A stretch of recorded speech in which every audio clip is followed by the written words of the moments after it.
दोस्तों welcome back to my YouTube channel. तो कैसे हैं आप सब? आई होप आप सब बढ़िया होते होंगे। तो आज का हमारा टॉपिक है human heart. Human heart work कैसे करता है, इसको हम लोग इसे समझेंगे कि ह्यूमन हार्ट क्या होता है, ये वर्क कैसे करता है। तो चलते हैं इस वीडियो को। पुरानी यादें ताजा करेंगे जब शो बनाने वाले चूतिया थे और हम भी। तो आओ यार शुरू करते हैं बिना किसी डेडिकेशन के। चालू करते हैं। तो सबसे पहली बात आप देख सकते हैं, हमारा हार्ट जो होता है ये दोनों लंग्स के बीच में होता है, जिससे दोनों लंग्स के इसको प्रोटेक्शन मिलती रहे। आपको ये सब तो पता ही होगा, ठीक है, क्योंकि ये लंग्स जो हैं इसको प्रोटेक्ट करते हैं। अब देखते हैं ये वर्क कैसे करता है। तो कुछ ऐसा इंटरनल स्ट्रक्चर होता है हम लोग के हार्ट का, ठीक है। आप लोग देख सकते हैं, ये नहीं कि आप लोग जो वो बनाते होंगे पहले, ये लव यू सोना वाला, तो ये सब नहीं चलता है। तो यहाँ पे पढ़ाई कर लीजिए क्योंकि आपका बोर्ड का एग्ज़ाम है। 4 बार बोले हैं पढ़ने लिखने वाले छात्रों को राजनीति से दूर रहना चाहिए। पढ़ाई लिखाई में ध्यान लगाओ, IAS बनो और देश को रहा नहीं जाता, तड़प ही ऐसी है ना। नहीं, कुछ ऐसा स्ट्रक्चर होता है। तो यहाँ पे देख सकते हैं, ये जो होती है अरोटा होता है। यहाँ पर आपकी कुछ ऐसी आर्टरीज और वेन होती हैं। तो हम लोग एक इंटरनल स्ट्रक्चर से देखते हैं इसको हाफ करके हार्ट को, कि ये कैसा कुछ अंदर से होता है और कैसा ये वर्क करता है। ये ऐसा कुछ आपका हार्ट का स्ट्रक्चर होता है। तो ये जो आप देख सकते हैं, ये जो यहाँ से आ रही है, ये क्या है? Superior vena cava. आप स्टूडेंट इसकी स्क्रीनशॉट भी ले सकते हैं। इससे क्या होगा कि आप अगर अगली बार इसको रिवाइज करेंगे तो आपको आसानी होगी। तो इधर ये आपका सुपीरियर वेना कैवा होता है, नीचे इन्फीरियर वेना कैवा होता है। अब सुपीरियर इन्फीरियर वेना कैवा क्या होता है स्टूडेंट? तो सुपीरियर वेना कैवा से हम लोग का जो ब्लड है वो डीऑक्सीनेटेड ब्लड एंटर होता है। कहाँ? ह्यूमन हार्ट पे। ह्यूमन हार्ट पंप करके पूरी बॉडी में ब्लड को सप्लाई करता है, ये तो आपको पता ही होगा। तो पहले हम लोग का जो ब्लड है वो डीऑक्सीनेटेड आता है कहाँ? सुपीरियर वेना कैवा से और इन्फीरियर वेना कैवा से। फिर उसके बाद कहाँ आता है? राइट ऑट्रियम में।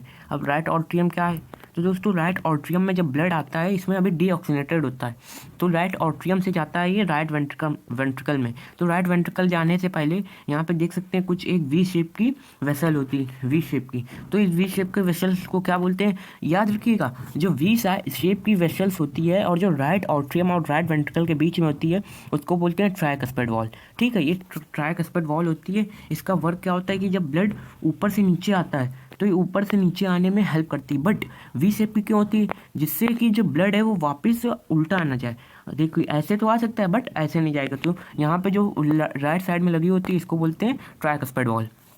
अब जब यहाँ पे ये राइट साइड में आ जाता है, फिर उसके बाद ये पल्मोनरी आर्टरी से ब्लड बाहर हो जाता है, ठीक है। अभी भी ये डीऑक्सीनेटेड ब्लड है, ठीक है दोस्तों, ये अभी भी डीऑक्सीनेटेड ब्लड है। फिर ये डीऑक्सीनेटेड ब्लड जाता है पल्मोनरी आर्टरी से कहाँ पर?